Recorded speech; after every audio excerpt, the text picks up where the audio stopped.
Hello everyone, I'm Nuno the second of today. I'm here to talk about yet another race.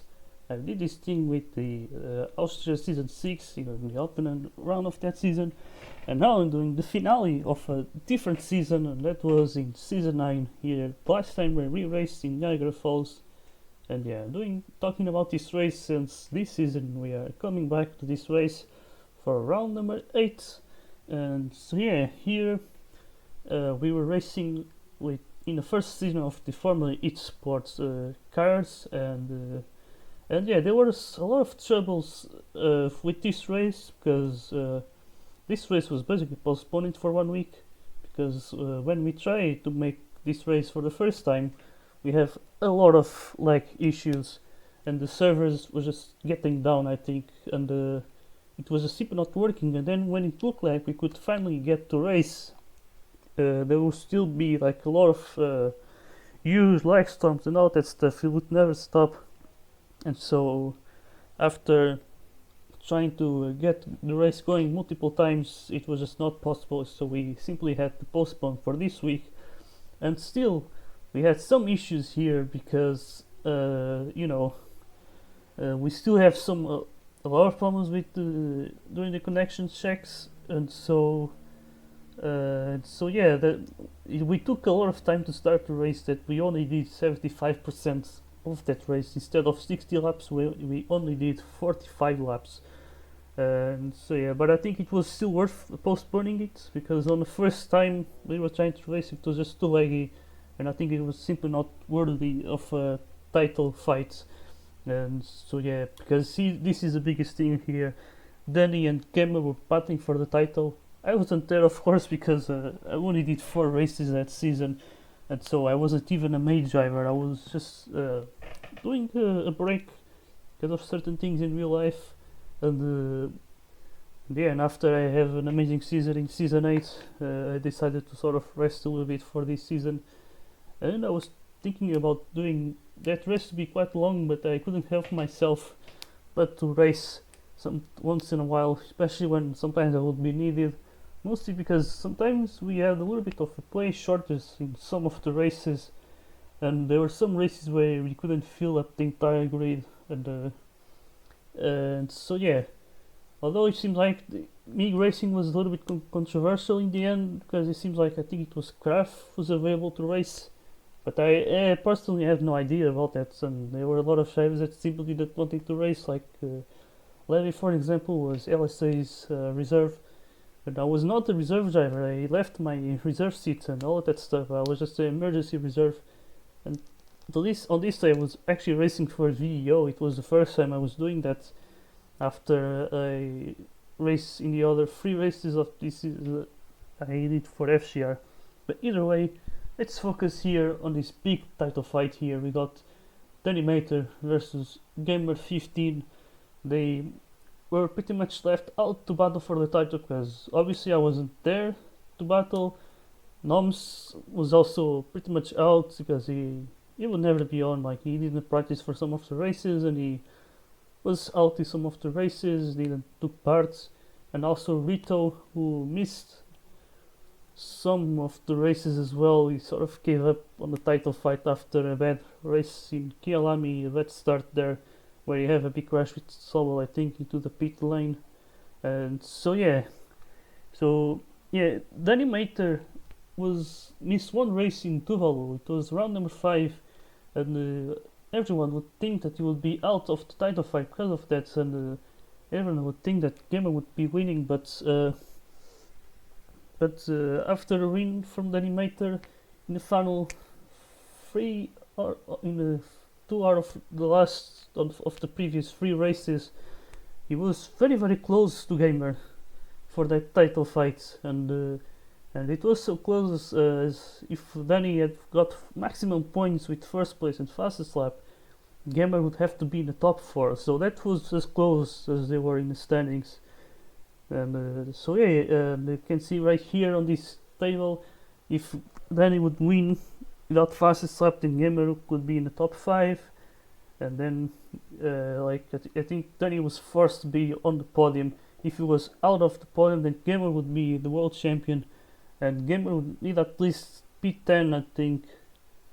If it was out of P10, I think then Danny Mate would actually win the title. So yeah, it was the situation coming to this race. So yeah, this was a track where everything could be very chaotic. If you look pretty well, there's kind of a lot of 90-degree-ish corners, and it's very hard to overtake here. Like there's no, like the corners are very close to each other, and it's just really hard to overtake.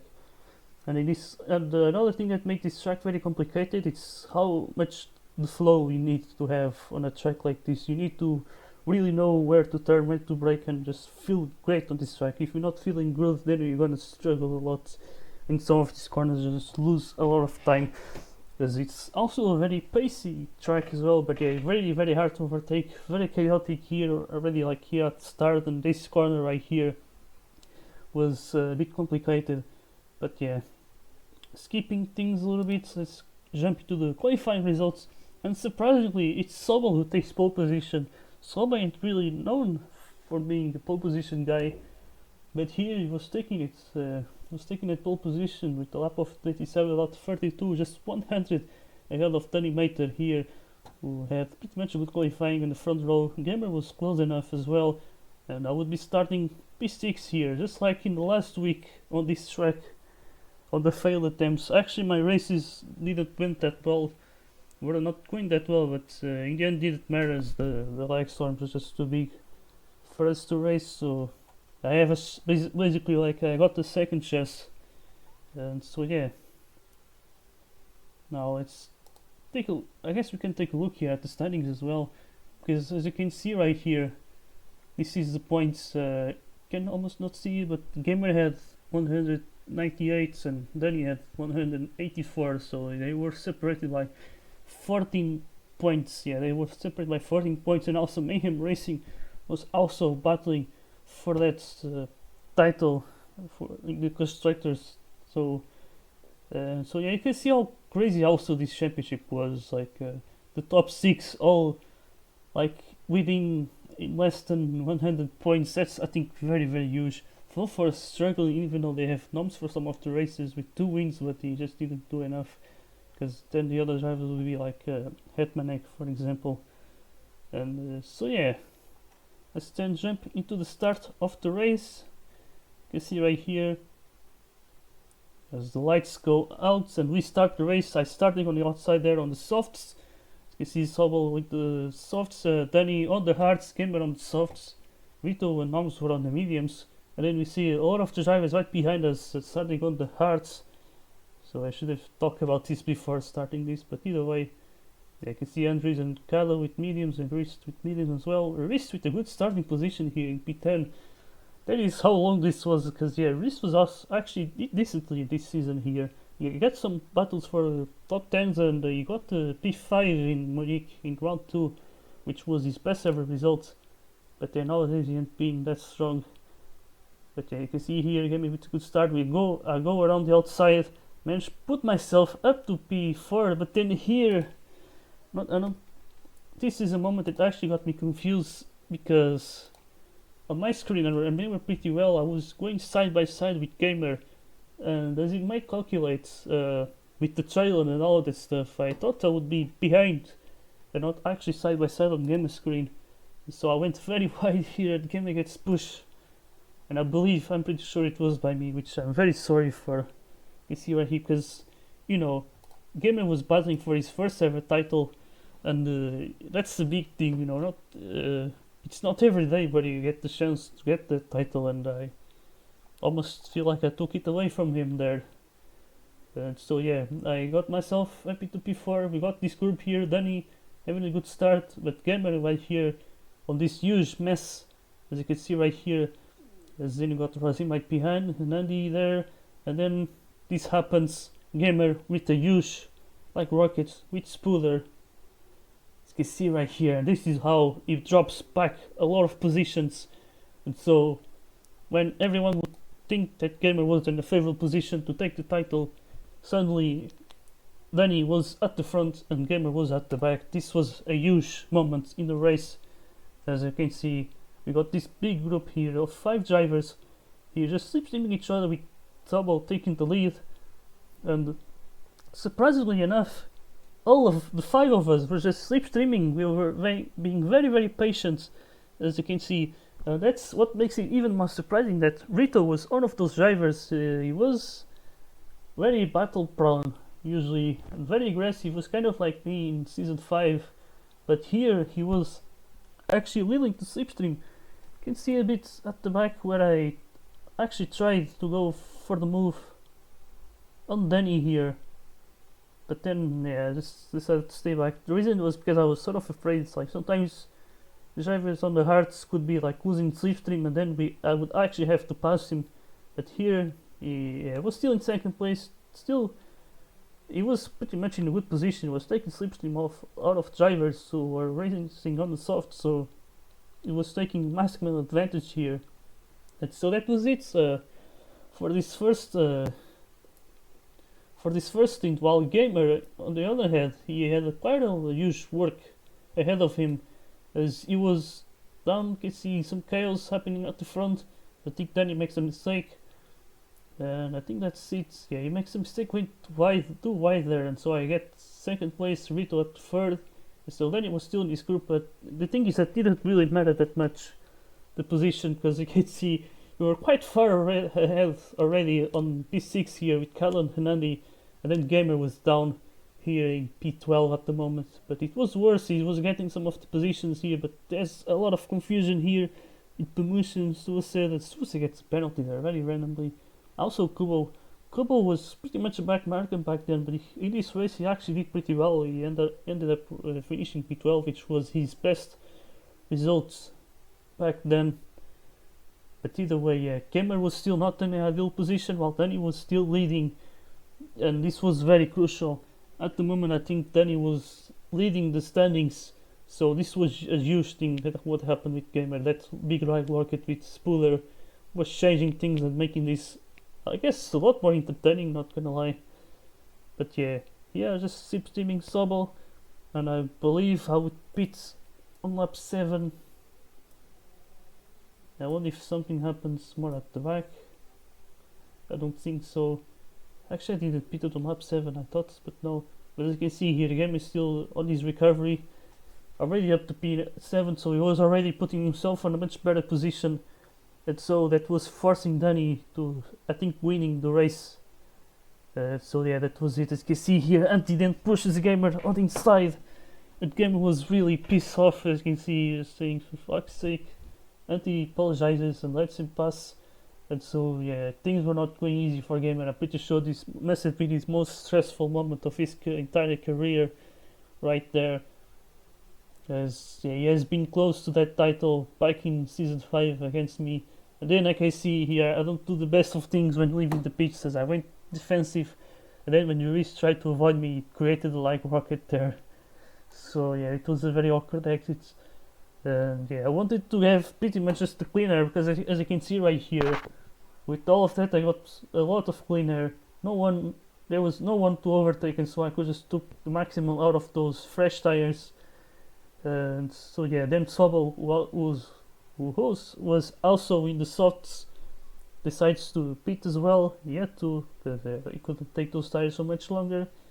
And so we only have Danny, Noms and Rito in that group ahead to then battle. And Sobel, I think, is right behind me, and he avoided also all of this chaos right behind. You can see right here Ricardo, Anti, Spooler, and Kubo.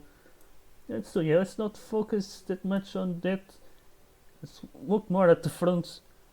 As you can see, I think then Moms and Rito eventually pit for those out of those mediums to then going for the hards. So everyone was on the hards at the front. So yeah, this was the situation. I pitted first, so I was ahead. Then Sobel pitted and was second. And so we also ended cutting Rito and Moms, and eventually they have to catch back to him. And this was great for me because Sobel wasn't the fastest of drivers. He wasn't essentially slow, but you know, I was simply faster than Sobel, so that was great for me. That drivers like Noms and Rito was certainly faster than Sobel. Have to pass him and lose some time. As you can see, the distance ain't that much, but we ended up gaining a little bit of a gap because of the squabbling then for that second place. because Danny was doing a very interesting strategy. He was actually going for 15 lap stints. He was doing very long stints on the hards. He was certainly not the best in pace. I think that would be pretty obvious because this was also a track where tire wear can be very influential. Like you can see how close those corners are, and the Danny Mater was doing 15 laps, so he was going very long. Well, you can see here Gamer pretty much solidifying P6, I think, as like Anti right here. He hadn't pitted yet. Reese was pretty much the closest rival there, but Reese pretty much didn't have the same pace as Gamer as you would expect. But yeah, then here, Danny Mater still leading the race. The best thing you could hope for would be the rain to come in at that point. As you can see, once again, Danny was leading the race, so Gamer being P6 was not enough. So if Danny, at this point, if Danny won the race, he would win the title. So he was still very on, but Gamer has done an amazing job to already recover up to that position, as I think he was running in P16 at some point. So yeah, then he eventually goes to the pits, and so he gets undercutted by the other 4 drivers who are on that lead group with him, and also Nomus and Rito then eventually catch back to Sobel. And so there was a little bit of a squall position, so I think my strategy was working pretty well. Be the first to pit, have that clean air, and not worry about battling. I could just use all of my pace here. And yeah, you can see here Rito passing Noms, and now I think Rito goes for the move here on the inside, and Sobel has to back out there. He knew he had all the tires, so slipstreaming would be the best for him. As in Nomskar goes for the inside line here. They're going side by side, losing some time here with each other, with a little bit of squabbling, although they were certainly being very clean there, being able to go side by side. As always with Noms, you can always battle clean with him. It's the coolest of things to actually battle Noms. But yeah, either way, we got myself leading the way now with 2 seconds lead. It was really great. Already like a lot of laps on those hards, and I was still leading by 2 seconds. So things were going very great for me, pretty much. And also quite a little bit great for Danny, because he was down to P5, but he had much better tires, and he was all in clean air. I think this was what this strategy depended a lot on, which would be being in clean air, and how much would all of the others battle for those positions. But I think you should have noticed that everyone on that group of 5 drivers, they were all being very cooperative with each other. So I think there should have been some kind of a red flag, I think, for the Denimator, because that means we might not have battled that much, and I was also alone. But those kinds of things are sort of hard to notice and to read. This is why I think the best strategy is the one who can actually understand what's going on in the race. And here you can see a bit of a huge team tactic here. It's actually pretty funny. Spooder wanted to just let Anti pass, and ends up pushing Rosim wide, which allowed Anti to get the lead here. So yeah, that was really funny. And we got Shulu battling here. Pamush, as you can see, is on the Lynx racing car, but he was actually driving for SCP, which was basically his team, but he, I think, made a mistake when choosing the car, and so we have 3 Lynx racing liveries on the track on that day, which was a bit funny. But yeah, this actually Shulu should be important, because he's obviously battling for the constructors. And I think he was ahead of Rosim at the moment. They were actually very next to each other. But yeah, eventually also Danny catches back to that group here at the front. There's Nomskar, goes for the pit stop here for the hards. Actually no, he's going for the wets. Yeah, he's going for wet tires. This was right after I pitted for a second time, and I decided to stay out because of that. It was light rain and my tires were pretty new, so I could kind of afford to wait, and I was just hoping that the rain would end, and it ended, thankfully for me. So I didn't got any extra pit stop, and instead Nams and Soba have 2 extra pit stops, and so they were the ones to get screwed up. Gamer gets also screwed up as well, which wasn't that great, because I think Hanani was very close, although I think you'd have to pit either way. He had old tires, so yeah, you can see here Rito also got not sure if he got screwed up by the rain. He was up to third place. He actually wasn't. So yeah, Rito actually gained for that. He was up to third place. I think Noms didn't have the job to have to catch him back to him. Well, here you can see Solo going one more lap on the Inters. I guess because he was using the Inters. Although back then, not sure if it made that much sense because you know, the Inters were not that great back then as they are these days. But yeah, let's then look a bit ahead. You can see some battling here from Gamer once again with Anti right behind, but Anti had just one pit stop, so I'm pretty sure Anti had very old tires on those hards, so he had to just slipstream him. But then he would have to pass Eurist again, which wasn't ideal. And you can see right here, just behind him, he goes for the inside line. I think Eurist not fighting too much. But then you can see Anti just taking full advantage of that. He actually made a very clean move there. Aggressive but clean. So he's up to P8 there. And Gamer then back in P7. But now he's actually behind Temushus. So Gamer was now down P7 essentially. So yeah, that was a great. Gamer once again have to recover those positions. Let's see, let's skip this a little bit. You can see here Anti and Eurist with the some like rockets right here, as you can see. Oh my god, that didn't look great. We all knew it when we saw recent Anti battling each other that things will not end up that well. But yeah, you can see here Sobel now down to P5. He had better tires than Noms, but he was already quite far behind.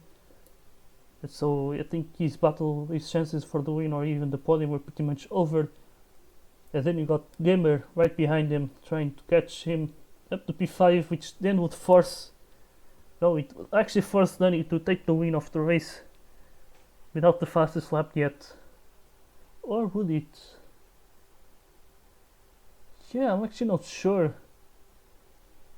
But yeah, either way, I think further ahead we will see that graphic with Danny and Gamer. But I have much better tires than the Animator, and I was catching back to him because I have that one extra pit stop. So obviously my tires would be better, but then his second stint was almost over.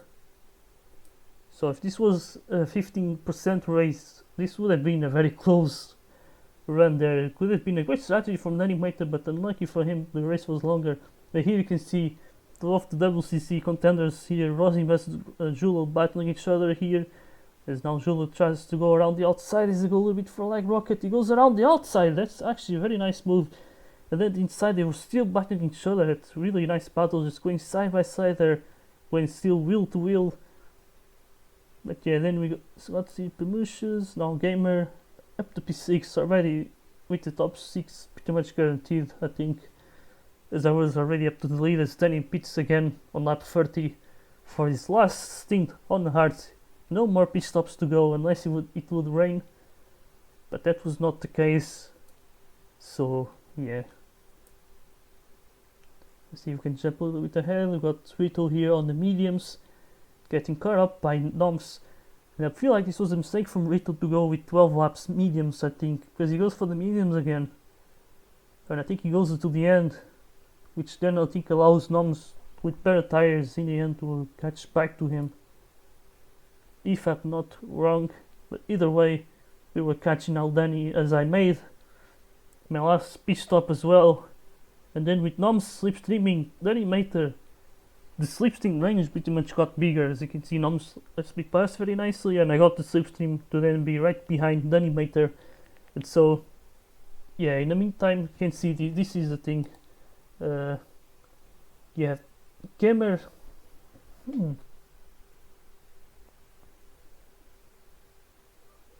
So yeah, Gamer actually have to be on the. Wait a second. I'm actually trying to understand this. Okay, so if Gamer was P5, yeah, it would be fine actually. So yeah, when Gamer was P5 or P6, actually, Danny Mater could have win without the fastest lap. And that's the thing about the fastest lap. For Danny, would be very hard to get because he was on a strategy where he would only use the hards. And at this moment, if he did not have the fastest lap yet, then it would be impossible. And so the fastest lap was not an option for Danny. So yeah, you actually have to hope that he would be able to win the race, which would already be hard because I was right behind him. As then I took the lead of the race, I was dive on inside line, and then I took the lead of the race. Now Danny has lost the position, he was down to second place, but the fight for the win was not over yet. As Doms types the L, because I think he was feeling that there was some lag there. And in the meantime, got here Gamer right now going for his last pit stop, all the mediums, and crucially for him he would be very close to Sobel, but I think he would still fall down some positions. Looks like he was down to P8, so he simply has to hope that the rain would not come right on that moment, because then me and Danny would battle for the win. Then you'll have better chances, and Gamer would be down to P8, so then we'll get the title, but the rain did not come. So yeah, as you can see right here, so this was the situation. I was leading the way with better tires. Then he have to desperately keep that slipstream, because as soon as he would lose it, I would just simply run away with the win. And then Gamer was in P7, which then became P6, and I think soon, with Sobel very close, it would become, I think, P5, because Sobel would never battle Gamer that hard.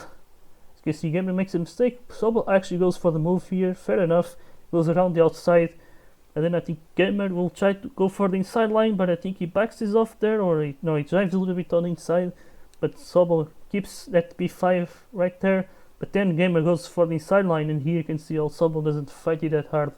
You saw it going, Gamer wanted that title, so there he goes.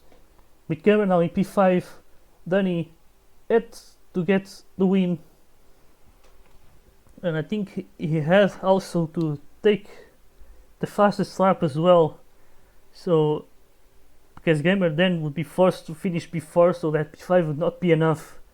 So that's the biggest thing right now. Then he had to desperately get the win, and hope that Gamer would be falling down to P5, or actually to P6.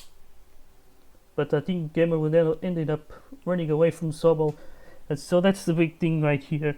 Things were slipping away from Danny. At the beginning, he was pretty much in favor, because Gamer had a really terrible start. He was down outside of the top 10, but Gamer managed to compose himself to then climb up those positions, put himself up to that battle for P7 very early on, and then now he was up to P5, doing an amazing race, catching one of the drivers who was leading at the front at the beginning, as Sobel got screwed up by that rain. And so yeah, this was it. Then he even just have to hope to take that win, and hope that the Gamer would then fall down to P6, which was possible. Sobel was too close, but that's the problem. It was Sobel and not another driver. If it was Pamushas, things would change a lot, believe me or not, because Sobel and Gamer are like the biggest friends. So yeah, so you can see right here, then he's just desperately trying to stay on my slipstream, and I think he starts to get aggressive as he wants to desperately take that lead of the race, as that would give him a better chance, because then I would have to pass him back, and this is a hard track for overtaking. And so yeah, you can see here as Danny really try to get that lead, he brakes and then goes for the dive on inside here as I leave a little bit of space, but it was not possible for him to get past me. And then this is the biggest moment, very decisive moment, as Danny understeers into the grass, and with that he loses my slipstream, and so it was completely over for him. And so I would take the lead, be away from him right now, because yeah, then he could have potentially still come back, but he would take a miracle, and I was the one leading the way, one of the fastest drivers basically, and so then it would be a toughest of jobs for Danny to come back to the slipstream. He touches the grass a little bit there, and so it was over for Danny. He could not take the lead, and with that Gamer would have to be in P8, but that was pretty far. It was Pamushas in P8, but he was quite far behind already, so Gamer looked to be securing P5 at the moment, so Gamer would be looking to be your Season 9 World Champion in Season 9. So yeah, this was basically was it. I will end up to cross the line to take my second win of the season. And it was important for me because they were this thing like the ratings from Anti, where you have like Class U, Class S, Class A, I think, and for Class U you would have to get 50% of wins in that season. And yeah, at the beginning I got second place, so 0% of wins. Then I took the win in Le Mans, which gave me 50%. Then after losing in Cuba, only had 33%, and now with this win I have 50% again. And no, actually I had 33%. I think it was 40% of wins that you needed back then.